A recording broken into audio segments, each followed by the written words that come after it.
Hello po guys, Casa Ariana with carport and with balcony.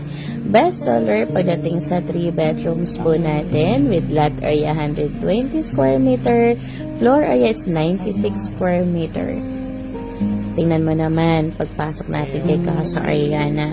Alam mo po no, sa mga model sa Casa Buena, Dipulilan, ang hirap pumili kasi lahat po sila magaganda. Diba? Ang interior designs, napakaganda.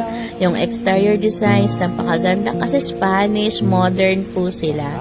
And ito po ang ating bathroom. Tingnan mo naman. Oh, diba? Lahat ng pinapakita ko po sa inyong video, napakaganda.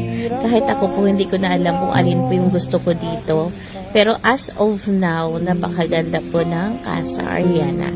Best seller po siya pagdating sa 3 bedrooms kasi nakita mo naman kanina ang labas, diba? Ang ganda po ng design.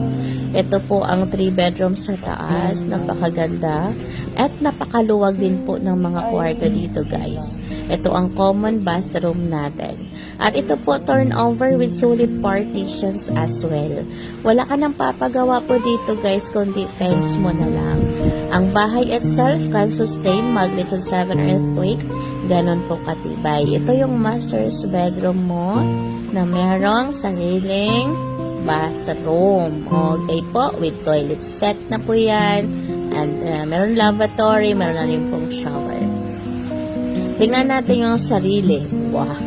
Sarili mong balcony na pwedeng magmuni-muni, diba? Napakaganda. Meron pang space yan sa balcony mo. Pwede mo pa siya i-extend na para mas malaki pa.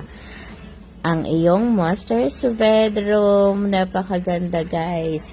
Alam mo yun, pag pumunta ka dito, pipili ka sa 5 models, hindi mo alam kung alin yung gusto mo. Mas maganda, tingnan mo person at mag-invest ka na kasi worth it talaga na i-invest ang real estate. Thank you and see you. God bless.